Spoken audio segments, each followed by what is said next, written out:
පිරිවෙන දහම් පාසල.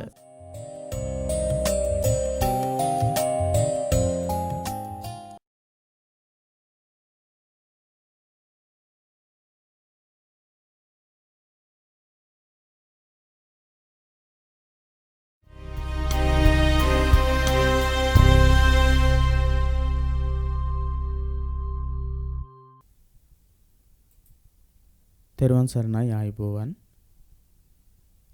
සාමාන්‍ය පෙළ විභාගයට ගොඩක් වැදගත් වෙන තවත් පාඩමක් සාකච්ඡා කරන්නට අපි සූදානම් වෙන්නේ බුද්ධ ධර්මයේ විෂයට අදාළව 13 වෙනි පාඩමේ දෙවෙනි කොටස.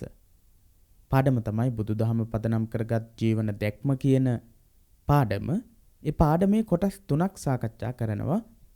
පළවෙනි කොටසේදී පටිච්ච සමුප්පාදය කියන ඉගැන්වීම, පටිච්ච සමුප්පාදය හා සම්බන්ධ හේතුඵලවාදී ඉගැන්වීම, එදිනෙදා ජීවන ගැටලු निराකරණය කර ගැනීම සඳහා කොහොමද අපිට පාවිච්චි කරන්නට පුළුවන් කියන කාරණේ ගැන කතා කරනවා. ඊළඟට තවත් කොටසක් තමයි බුදුදහමේ මූලික ඉගැන්වීමක් තමයි චතුරාර්ය සත්‍ය ධර්මය.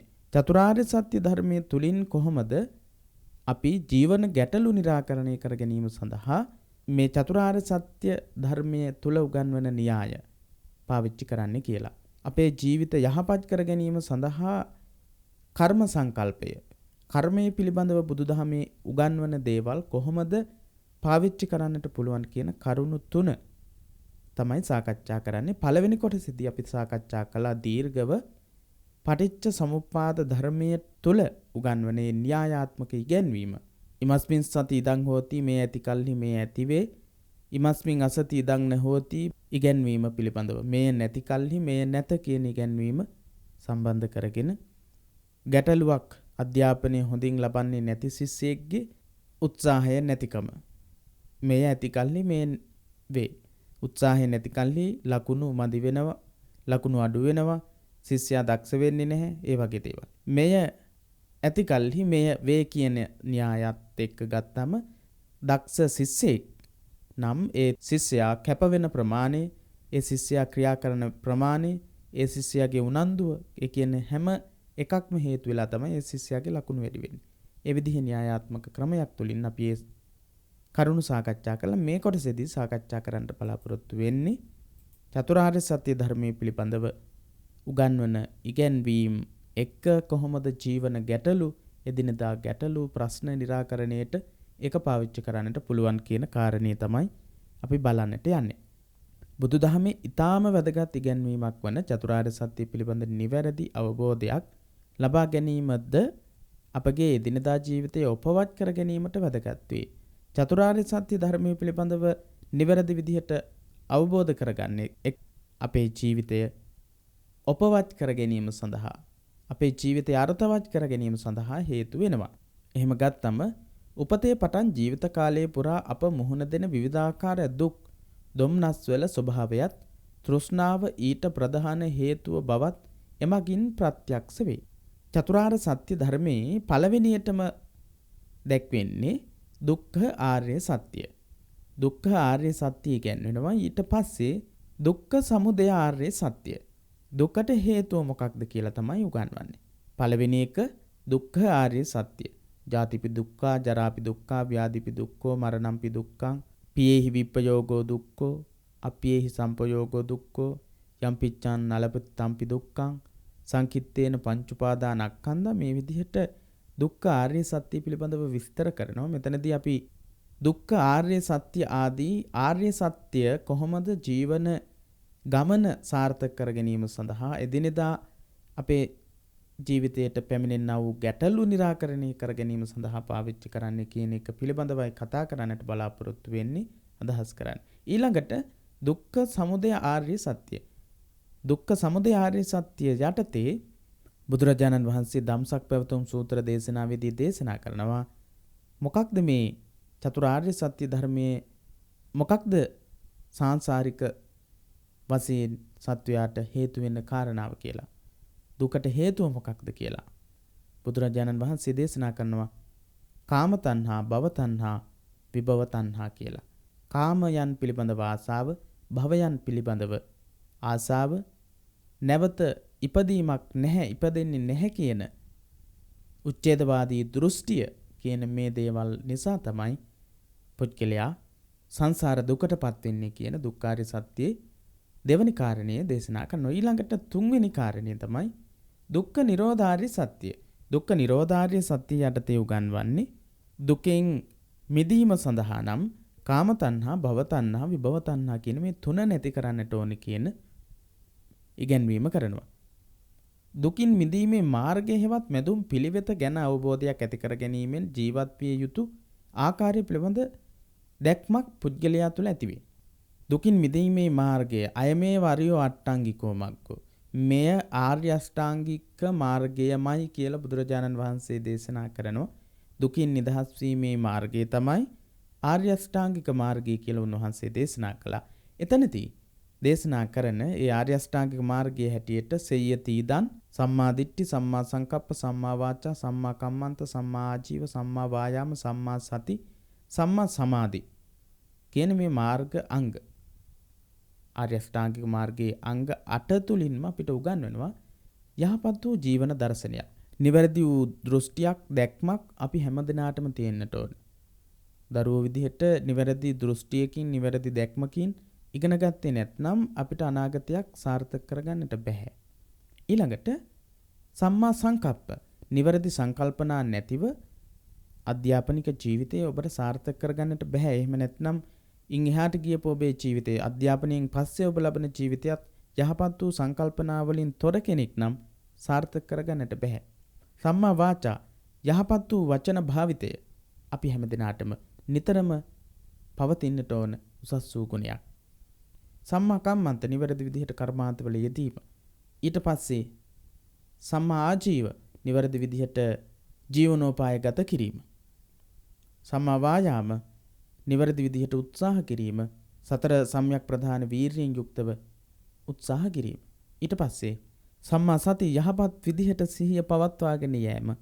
සම්මා සමාධි, යහපත් වූ විදිහට හිත සමාධිගත කර ගැනීම කියන මේ කරුණු ඔබ ඔබේ ජීවිතයට එකතු කරගත්තොත් ඔබේ ජීවිතය ඉතාමත් අර්ථවත් තත්වයට පත් කරගන්නට පුළුවන්කම තියෙනවා. එහෙමනම් උපතේ පටන් ජීවිත කාලය පුරාම මුහුණ දෙන විවිධාකාර දුක් දුම්නස් පිළිබඳව ස්වභාවය සහ මේ සඳහා හේතු වෙන තෘෂ්ණාව පිළිබඳව අවබෝධ කරගෙන ඒ තෘෂ්ණාව නැති කරගන්නට, අඩු කරගන්නට අපි කටයුතු කරනකොට අපේ ජීවිතයට සැහැල්ලුවක්, අර්ථයක් එකතු කරගන්නට පුළුවන්.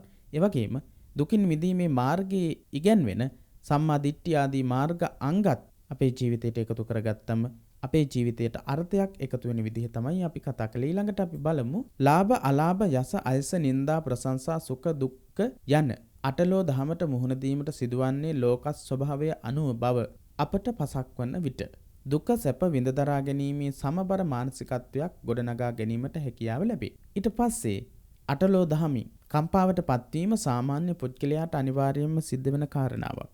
ලාභ, අලාභ, යස, අයස, නිന്ദා, ප්‍රශංසා, සුඛ, දුක්ඛ, සැප දුක කියන මේ අටට අපි නිරන්තරයෙන්ම පත් වෙනවා. ලාභ ලැබෙනවා, අලාභ ලැබෙනවා. යස, අයස, නිന്ദා, ප්‍රශංසා, සැප, දුක් මේවා තමයි අපේ ජීවිතේ නිතරම පෙරලි අපිට ඇති වෙන දේවල්. මේ தත්ත්වය අවබෝධ කරගත්තට පස්සේ අපිට පුළුවන් දුකටපත් නොවි ජීවිතයේ ශක්තිමත්ව මානසිකත්වයෙන් හොඳ මානසිකත්වයකින් යුක්තව ගොඩනගන්නට පුළුවන්කම හැකියාව ලැබෙනවා. දුක්ඛාරිය සත්‍ය යටතේ ලෝකයේ පිළිබඳව විග්‍රහ කරන බුදුරජාණන් වහන්සේගේ අනුශාසනාවට අනුව ඒ දුකටපත් වෙන தත්ත්වය පිළිබඳව අවබෝධ කරගත්තට පස්සේ ලාභ, අලාභ, යස, අයස, නිന്ദා, ප්‍රශංසා, සැප, දුක් මේ දේවල් වලට පත් වෙන්නට වෙනවා කියන එක අවබෝධ කරගත්තම අපේ ජීවිතය අර්ථවත්ව ගත කරන්නට පුළුවන් හැකියාව ලැබෙනවා. සැපතේදී අනවශ්‍ය උද්දාමයට පත්වීමද, දුකේදී දැඩි කම්පනයට පත්වීමද, සැපතේදී අනවශ්‍ය උද්දාමයට පත්වීමද, දුකේදී දැඩි කම්පනයට පත්වීමද නුසුදුසු බව වටහාගත් විට පුද්ගලයා අසීමිත ආසාවන් පසුබස හඹා නොයයි. ඔහු තමා අවට සිටින්නවුන් හා දුක සැප බෙදා ගැනීමට හුරු වේ. මෙතනදී කියන කාරණේ හොඳට බලන්න. සැපතේදී අනවශ්‍ය ලෙස උද්දාමයට පත්වීම වරදක්. දුකේදී දැඩි විදිහට කම්පාවට පත්වෙන එක නුසුදුසුයි. සුදුසු නැහැ. ධර්මානුකූලව අපිට පුළුවන් යම්කිසි දුකක් ඇති වෙනකොට ඒක අටලෝ දහමට අනුව සිද්ධ වෙච්ච දෙයක් වෙන්නට පුළුවන් කියලා. ඒක ලෝකයේ ස්වභාවයට අනුව සිද්ධ වෙන දෙයක් කියලා අපිට කල්පනා කරන්නට පුළුවන්කම තියෙන්නට ඕනේ. එතකොට එහෙම හිතන්න පුරුදු වෙනවා අටලෝ දහමට අනුව චතුරාර්ය සත්‍ය ධර්මයට අනුව ලෝකෙ දිහා බලන කෙනා සැපතේදී අනවශ්‍ය විදිහට උද්දාමයටපත් වෙන්නටවත් දුකේදී දැඩි විදිහට කම්පාවටපත් වෙන්නටවත් යන්නේ නැහැ. ඔහු තමන්ගේ අවට ඉන්න අයත් එක්ක දුක සැප බෙදා ගනිමින් ඊටමත් හොඳින් ජීවත් වෙන කෙනෙක් බවට පත් වෙනවා. එවන් පුද්ගලයා ලද දෙයින් සතුටටපත් වීමට හුරු වෙන නිසා සැනසිලිදායක ජීවිතයක් ගත කරයි. අපි ගාව තියෙන්න ඕන හොඳම ගුණයක් තමයි ලද දෙයින් සතුටු වීම. අපිට ලැබෙන දේවල් වලින් අපිට තියෙන දේවල් වලින් සන්තෝෂයට සතුටටපත් වීම. අසීමිත ආසාවන් ඇති කරගෙන අපිට කවදාවත් ඇති කරගන්න බැරි ලබා ගන්න බැරි මිල මුදල්, රැකී ආරක්ෂා, ගෙවල් දොරවල් මේ දේවල් ගැන හිතමින් දුකටපත් වීම මූලික බුදුදහම තුල ඉගැන්වෙන පටිච්ච සමුප්පාදය, චතුරාර්ය සත්‍ය ධර්මයේ, කර්මය කියන මේ සංකල්ප දන්න කෙනෙක් සිද්ධ කරන කාරණයක් නෙවෙයි. ඒ ගැන දන්නවා නම් ලද දෙයින් සතුටු වෙමින් ඊටමත් සැහැල්ලුවෙන් ජීවත් වෙන කෙනෙක් බවට පත් වෙනවා. ඊළඟට අපි බලන්නේ කර්මය හා පුනර්භවය පිළිබඳ ඉගැන්වීමෙන් අපගේ ජීවිතය ඇතුළු සියලු සත්ව ජීවිත මෙලොවින් අවසන් නොවන බව තේරුම් ගත හැකිය. කර්මය සහ පුනර්භවය කියන බුදුදහමේ මූලික ඉගැන්වීම අපිට වැදගත් වෙන්නේ මොකටද? සියලු සත්ව ජීවිත මෙලොවින් අවසන් වෙන්නේ නැහැ කියන බව තේරුම් ගන්න. සත්වයින්ගේ ජීවිතයක්වත් මිනිසෙකුගේ ජීවිතයක්වත් මේ ලෝකෙන් අවසන් වෙන්නේ නැහැ. කර්මානුරූපව ගත්තම පුනර්භවයත් එක්ක ජීවිතය සම්බන්ධ වෙනවා. කර්මයන් වලට අනුව කුසල කර්ම වෙන්න පුළුවන්, එහෙම නැත්නම් අකුසල කර්ම වෙන්න පුළුවන්. මේ කුසල කර්මයක හෝ අකුසල කර්මයක විපාකය අනුව අපේ ජීවිතේ නැවත වතාවක් සිද්ධ වෙනවා. අවිජ්ජාපච්ච සංඛාර. අවිද්‍යාව පදනම් කරගෙන එකතු කරගත්ත කුසල අකුසල ශක්තියින් පවතිනකොට පුනර්භවය අනිවාර්යයෙන්ම සිද්ධ වෙනවා. එතකොට මේ ආත්මෙන් පස්සේ අපේ ජීවිතය උච්ඡේදයටපත් වෙන්නේ නැහැ, නැති තත්වයටපත් වෙන්නේ නැහැ කියන එක. කර්මයන් සම්පූර්ණ වශයෙන් ක්ෂය කළාට පස්සේ තමයි ඒ තත්වයටපත් වෙන්න පුළුවන්. නිර්වාණයටපත් වුණොත් සියලු ක්ලේශ ධර්මයන් දුරු කළොත් නැවත ඉපදෙන්නේ නැති තත්වයටපත් වෙන්න පුළුවන්. එහෙම නැත්නම් කර්ම ශක්තියින් පවතිනකන් අපිට සංසාරේ නැවත නැවතත් ඉපදෙන්නට සිද්ධ වෙනවා, සුගති සහ දුගති විදිහට. ඇතමෙක් කර්මඵල විශ්වාස නොකරන බැවින් බරපතල පාප කර්ම සිදු කරගනිති. ගොඩක් ලොකු බරපතල පාප කර්ම සිද්ධ කරගන්නේ ගොඩක් අය මොකක් නිසාද? කර්ම ඵලය පිළිබඳව. කර්මයන් වලට අපි කරන කර්මවලට විපාකයක් ලැබෙන්නේ නැහැ කියලා. ලැබෙනවා කියන එක පිළිබඳව විශ්වාසයක් නැතිකම නිසා තමයි බරපතල අකුසල කර්ම සිදු කරගන්නේ. ඇතමෙක් සියල්ල පෙර කර්මයටම බාර දෙති. ඔක්කොම සිද්ධ වෙන්නේ අපේ කර්මයේ තමයි, අපේ කර්මයෙන් තමයි කියලා හිතලා ඔක්කොම කර්මයට බාර දීලා කටයුතු කරන අයත් ඉන්නවා. එහෙම වෙන්නේ නැහැ. මෙම ක්‍රියා දෙවර්ගයේම පුද්ගලයාට ඊතා හානිකර අයුරින් බලපායි. ඊතා හානිකර අයුරින් බලපායි. සමහර කට්ටිය කර්මඵල විශ්වාස කරන්නේ නැහැ, කර්මයේ වලට විපාක ලැබෙනවා කියලා විශ්වාස කරන්නේ. සමහර අය හැම දෙයක්ම වෙන්නේ කර්මයට අනුවයි කියලා තීරණය කරනවා. එහෙම බුදුදහමේ උගන්වන්නේ නැහැ. කර්මඵල විශ්වාසය ඇති කරගන්නට ඕන කර්මයන් විපාක දෙනවා. ඒ වගේම සියලුම දේවල් සිද්ධ වෙන්නේ කර්මයට අනුව කියලා බුදුහාමුදුරුවෝ දේශනා කරලා නැහැ. මේ දෙකම වැරදි අදහස් දෙකක්. අප විසින් කරනු ලබන කුසල කර්මවලට අනුව සසර දිගු ගමනක් ඇති බවත්, අපි කරන කුසල කර්ම සහ අකුසල කර්ම වලට අනුව සංසාරයේ ගොඩක් දික් වෙනවා. කර්ම සිදුවන්නේ අප විසින් සිදු කරනු ලබන විවිධ ක්‍රියා අනුව බවත්, කර්මයේ සිදු වෙන්නේ අපි විසින් සිද්ධ කරනු ලබන විවිධ ක්‍රියාවන් එක්ක. විවිධ ක්‍රියාවන් අපි සිද්ධ කරනවා වචනයෙන් කියන දේවල්, ඒ වගේම කයෙන් කරන දේවල්, අපි හිතින් හිතන දේවල්, මේ වගේන් තමයි කර්මය රැස් වෙන්නේ, කර්ම රැස් වෙන්නේ. ඒ නිසා අප තිදොරින් සිදු කරනු ලබන කටයුතු පිළිබඳ දැඩි සැලකිල්ලක් දැක්විය යුතු බවත් මේ පිළිබඳ හැදෑරීමෙන් පසක් වේ. කර්මය සහ පුනර්භවය කියන මේ සංකල්පය පිළිබඳව අධ්‍යයනය කරනකොට අපිට තේරෙනවා, පැහැදිලි වෙනවා, තිදොරින් සිදු කරනු ලබන කටයුතු පිළිබඳව දැඩි සැලකිල්ලක් දැක්විය යුතුයි. කාය කර්ම, වචී කර්ම සහ මනෝ කර්ම කියන කර්ම තුනක් අපි සිද්ධ කරනවා. කයෙන් සිද්ධ කරන දේවල්, වචනයෙන් සිද්ධ කරන දේවල්, මනසින් සිද්ධ කරන දේවල් කියලා. කාය, වාක්, මනෝ කර්ම. කාය කර්ම, වචී කර්ම, මනෝ කර්ම. මේ හැම එකකටම අනිවාර්යයෙන්ම අපි අවධානය දැඩි විදිහට යොමු කරන්නට ඕනේ. ඒකට හේතුව තමයි හිතින් හිතන දෙයක් පවා අකුසල කර්මයක් වෙන්නට පුළුවන්. එසේම සාංශාරික ගමන නතර කිරීම සඳහා කෙලෙස් ප්‍රහීන කළ යුතු බවත් පැහැදිලි වේ. පුනර්භවය ගැන කර්ම සංකල්පයන් ගැන ඉගෙන ගත්තම අපිට තවත් අවබෝධ වෙනවා. ඒ තමයි සාංශාරික ගමන නතර කිරීම සඳහා නම් නැවත ඉපදීම නැති කරන්නට ඕන. කර්ම ශක්තිය නැති කරන්නට ඕන කියන එක අවබෝධ කරගන්න පුළුවන්. කර්මය සහ පුනර්භවය කියන එක පිළිබඳව අවබෝධ කරගත්තම අප මෙලොව කරන කර්ම පරලොවට බලපාන බැවින් අකුසලයෙන් මිදී කුසලයෙහි නිරත විය යුතුය. අපි මේ ලෝකයේදී කරන කර්මවල විපාක ලැබෙනවා ඊළඟ ආත්ම භාවයේදී. ඒ නිසා අනිවාර්යයෙන්ම අකුසලයෙන් මිදලා කුසල කර්මවල යෙදෙන්නට ඕන. අකුසල කර්මවල යෙදුනොත් මොකක්ද වෙන්නේ?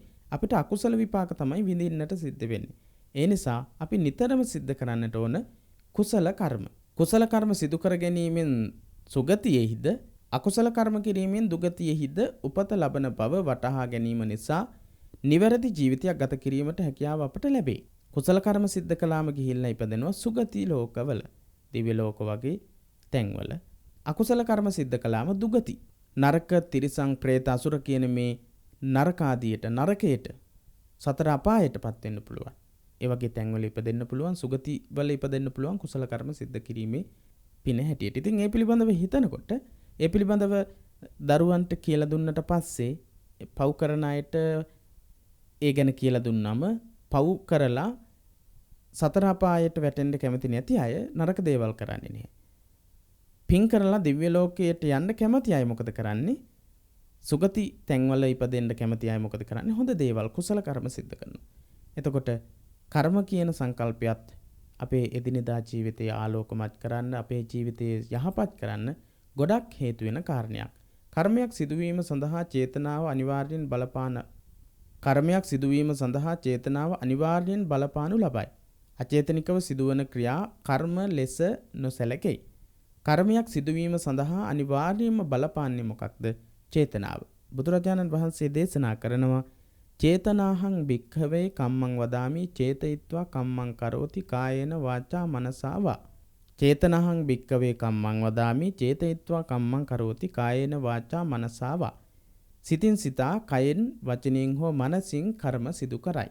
භික්ෂූනි මම චේතනාව කර්මයේ යයි දේශනා කරමි. සිතින් සිතා කයෙන් හෝ වචනයෙන් පුද්ගලයා විසින් කර්ම සිදු කරයි කියලා බුදුරජාණන් වහන්සේ අනුශාසනා කරනවා. එහෙමනම් අනිවාර්යයෙන්ම අපි හිතන්නේ නැතිව සිද්ධ වෙන දේවල් කර්ම වෙන්නේ නැහැ. අපි හිතලා සිද්ධ කළොත්, යම් කිසි කෙනෙක්ට හිරිහැර කළොත්, යම් කිසි කෙනෙක්ට බාධා කළොත් එතනදී අකුසල කර්ම සිද්ධ වෙනවා. හැබැයි එහෙම නොහිතා යම් කිසි දෙයක් සිද්ධ වෙන්න පුළුවන්, සිද්ධ කරන්නට පුළුවන්, ඔබ අතින් වෙන්නට පුළුවන්. ඒ වගේ අවස්ථාවකදී කර්ම රැස්වීමක් සිද්ධ වෙන්නේ නැහැ. කර්මයක් සිද්ධ වීමක් සිද්ධ වෙන්නේ නැහැ.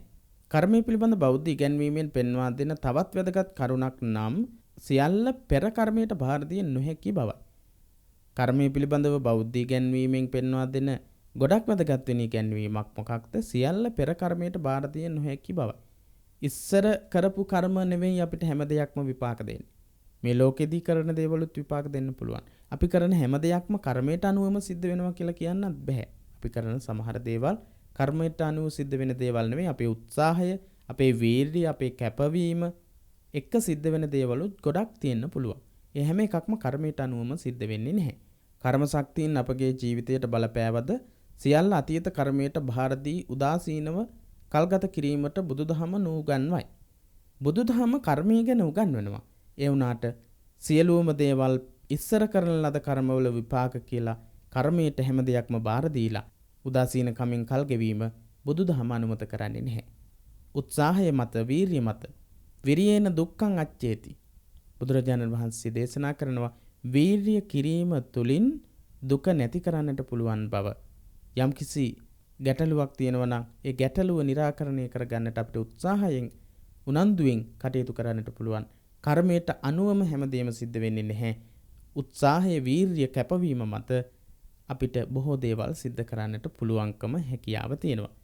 එහෙමනම් අපි ඒ කතා කළේ අද දවසේදී විශේෂයෙන්ම චතුරාර්ය සත්‍ය ධර්මයේ සහ කර්ම සංකල්පය තුළින් උගන්වන ඉගැන්වීම් එදිනෙදා අපේ ජීවිතයේ යහපත සලසා ගැනීම සඳහා කොහොමද පාවිච්චි කරන්නට පුළුවන්, කොහොමද අපිට වැදගත් වෙන්නේ කියන එක ඉතාමත් හොඳින් සාකච්ඡා කළා. නැවත නැවත මේ පාඩම් නරඹන්න. එතකොට ඔබට පුළුවන් මේක තව තවත් මතකයේ රඳවා ගන්න, මේක තවත් අවබෝධ කරගන්නට පුළුවන්. ඊළඟට බලමු අපි ඊළඟට තියෙන කොටස, සාරාංශය කියන කොටස.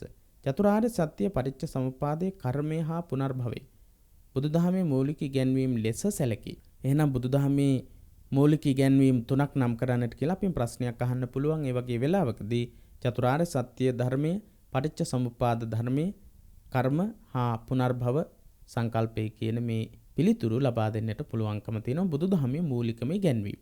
හේතුඵල ධම හා චතුරාර්ය සත්‍යයට අනුව ලොව පවත්නා සියලු සංසිද්ධීන් එකිනෙක හා බැඳී ඇති ආකාරය පෙන්වා දෙයි. එකිනෙකට සම්බන්ධව පවතින ආකාරය කියන්නට පුළුවන්කම තියෙනවා හේතුඵල වාදයට අනුවත් චතුරාර්ය සත්‍ය ධර්මයට අනුවත්. දුකක් තියෙනවා, දුකට හේතුවක් තියෙනවා, දුක නැති කරන්න විදිහක් තියෙනවා, දුක නැති කිරීම සඳහා මාර්ගයක් තියෙනවා. ගැටලුවක් තියෙනවා, ගැටලුවක් ඇතිවීම සඳහා හේතුවක් තියෙනවා. ඒ ගැටලුව නැති කරන්න පුළුවන්, ඒ නැති කිරීම සඳහා ක්‍රමවේදයක් අපිට අනුගමනය කරන්න පුළුවන්. ශිෂ්‍යයෙක් අලසකමින් කටයුතු කරනවා නම් ලකුණු අඩුවීම සඳහා හේතු වෙලා තියෙන. ශිෂ්‍යයෙක්ගේ ලකුණු අඩුයි නම් ඒ ලකුණු අඩුවීම සඳහා හේතු වෙලා තියෙන්නේ ශිෂ්‍යයාගේ උදාසීනකම වෙන්න පුළුවන්. ඒ උදාසීනකම නැති කරන්න නම් ඒ ශිෂ්‍යයාගේ හිත වීර්යවන්ත හිතක් බවට පත් කරන්නට ඕනේ.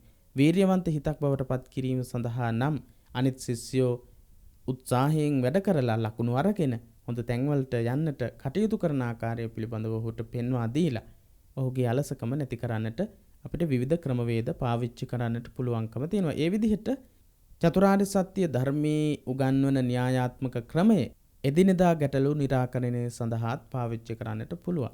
ඊට පස්සේ බුදුදහමේ මූලික ඉගැන්වීම් මනවින් හදාරා ජීවිතයට එකතු කර ගැනීම ඉතා වැදගත්. බුදුදහමේ මූලික ඉගැන්වීම් පටිච්ච සමුප්පාදය, චතුරාර්ය සත්‍ය සහ කර්මය සහ පුනර්භවය කියන මේ සංකල්ප ගැන ඉගෙනගෙන අපේ ජීවිතවලට එකතු කරගන්න එක හරිම වැදගත්. අපේ ජීවිතය අර්ථවත් කරගන්න, අපේ ජීවිතය ලස්සන කරගන්න, අපේ ජීවිතය නිවැරදි ජීවිත බවට පත් කරගන්න. කර්මය හා පුනර්භවයක් ඇති බැවින් දෙලොව සුභසිද්ධිය සලසන යහපත් ක්‍රියාවල නිරත විය යුතුයි. කර්මය සහ පුනර්භවයේ තියෙන නිසා කර්ම විපාක ලැබෙනවා. ඒ වගේම නැවත ඉපදීමක් සිද්ධ වෙනවා. ඒ නිසා අනිවාර්යයෙන්ම දෙලොව සුභසිද්ධිය කියලා කියන්නේ මෙලොව සහ අපි මිය ගියාට පස්සේ ලබන්නා වූ ආත්මය. මේ කියන දෙකේම යහපත සඳහා හේතු වෙන ක්‍රියාවල, කටයුතු වල අපි නිරත වෙන්නට ඕන. ඊළඟට මෙම ඉගැන්වීම සියලු ආකාරයේ දුක් නැති කර ගැනීමට පිටිවහලක් කරගත හැකිය. මේ කියන ඉගැන්වීම සියලුම දුක් නැති කරන්නට පිටුවහලක් බවට පත් කරගන්නට පුළුවන්කම තියෙනවා. ජීවිතය අපට මුහුණ දීමට සිදුවන ඕනෑම ක්‍රියාවලියකදී බුද්ධිමත්ව කටයුතු කිරීමටත් ලෝක ස්වභාවයේ තේරුම් ගැනීමටත් මෙමගින් හැකියාව ලැබේ. ජීවිතය අපිට මුහුණ දෙන්න සිද්ධ වෙනවා විවිධ ගැටලු වලට. ඒ ඕනෑම ක්‍රියාවලියකදී, ගැටලුවකදී බුද්ධිමත්ව ඒකට මුහුණ දීලා ශක්තිමත් කෙනෙක් බවට පත් වෙන්න මේ බුදුදහමේ කියන්වෙන පටිච්ච සමුප්පාදය, චතුරාර්ය සත්‍ය සහ කර්මය සහ පුනර්භවය කියන මේ ඉගැන්වීම් ගොඩක් වැදගත් වෙනවා. ක්‍රියාකාරකමක් විදිහට අපිට ප්‍රශ්න කිහිපයක් දීලා තියෙනවා. අපි බලමු මොනවද කියලා. පහත දැක්වෙන මාතෘකා අනුව එම ඉගැන්වීම් ඔබේ ජීවිතය උපවත් කර ගැනීමට යොදාගත හැකි ආකාරය පිළිබඳ කෙටි සටහන් ලියන්න. චතුරාර්ය සත්‍ය. කොහොමද චතුරාර්ය සත්‍ය ධර්මය අපේ ජීවිතයේ ගැටලු निराකරණය කර ගැනීම සඳහා, උපවත් කර ගැනීම සඳහා, අර්ථවත් කර ගැනීම සඳහා, ශක්තිමත් කර ගැනීම සඳහා පාවිච්චි කරන්නට පුළුවන්. පටිච්ච සමුප්පාදයේ උගන්වපු ඉමස්මින් සති ඉදං හෝති, ඉමස්මින් අසති ඉදං න හෝති. මේ ඇති කල්හි මේ වේ, මේ නැති කල්හි මේ නොවේ කියන සංකල්පයේ එක්ක ගොඩනැගෙන පටිච්ච සමුප්පාදයේ එදිනෙදා ගැටලු निराකරණයට කොහොමද අපිට පාවිච්චි කරන්නට පුළුවන් කියන කාරණයක් කෙටි සටහන් විදිහට නිර්මාණය කරන්නට ඕන. කර්මය හා පුනර්භවය පිළිබඳව. කර්මය සහ පුනර්භවය කොහොමද අපේ ජීවිතය උපවත් කර ගැනීම සඳහා පාවිච්චි කරන්නට පුළුවන් කියන කාරණයක් කෙටි සටහන් මගින් ඉදිරිපත් කරන්නට ඕන. ඔබ තෝරාගත් ගැටලුවක් විසඳීමට පටිච්ච සමුප්පාද න්‍යාය යොදාගත හැකි ආකාරය පෙන්වා දෙන්න. පටිච්ච සමුප්පාද න්‍යාය. පටිච්ච සමුප්පාද න්‍යාය කියලා කියන්නේ ඉමස්මින් සති ඉදං හෝති, ඉමස්මින් අසති ඉදං න හෝති. මේ ගැටලුව තියෙනකොට මේ ගැටලුව තියෙනවා. මේ ගැටලුව නැති කරාම මේ ගැටලුවත් නැති කරන්න පුළුවන්. ඒ කියන න්‍යායත් එක්ක සම්බන්ධ කරලා යම්කිසි ගැටලුවක් විසඳීමට ඔබට පටිච්චසමුප්පාද න්‍යාය අනුගමනය කරන්නට පුළුවන් ආකාරයේ දක්වන්නට කියලා සඳහන් කරන්නේ. එහෙමනම් අපි ඒ විදිහට සාකච්ඡා කළේ පටිච්චසමුප්පාදයේ චතුරාර්ය සත්‍ය සහ කර්මීය පුනර්භවය කියන කොටස් යටතේ කොටස් වල ඉගැන්වෙන බුදුදහමේ මූලික ඉගැන්වීම් අපේ ජීවිතයට සම්බන්ධ කරගෙන ජීවිතය උපවත් කරගන්නට ඒවා උපයෝගී කරගන්න ආකාරය පිළිබඳව. ඉතින් ඊට පස්සේ පැවරුම කියන කොටස බලන්න බුදුදහමේ මූලික ඉගැන්වීම් මගින් ජීවිතය උපවත් කරගත හැකි ආකාරය පිළිබඳ පුවත්පතකට ලිපියක් සකස් කරන්න. අපේ ජීවිතය බුදුදහමේ මූලික ඉගැන්වීම් වලින් අර්ථවත් කරගන්නට පුළුවන් ආකාරයේ පුවත්පතකට ලිපියක් ලියන්නට කියන්නේ. ඉතින් මේ ක්‍රියාකාරකම් සහ පැවරුම අනිවාර්යයෙන්ම ඔබ විසින් සම්පූර්ණ කරගෙන මේ විෂය කරුණු පිළිබඳව ඔබේ ලිඛිත හැකියාවත් වර්ධනය කරගන්නට කටයුතු කරන්න. මේ පාඩම් නැවත නැවත නරඹමින් ඔබේ දැනුම, ඔබේ මතකය රඳවා ගන්නට උත්සාහ කරන්නට කියලා සිහිපත් කරමින් සාමාන්‍ය පෙළ බුද්ධ ධර්මයේ 11 ශ්‍රේණියේ 13 වෙනි පාඩමේ දෙවැනි කොටස සාකච්ඡා කිරීම නිමා කරනවා. 14 වෙනි පරිච්ඡේදයෙන් තවත් තොරතුරු බොහෝමයක් ඔබ සමග සාකච්ඡා කරන්නට බලාපොරොත්තු වෙන ඔබට තෙරුවන් සරණයි.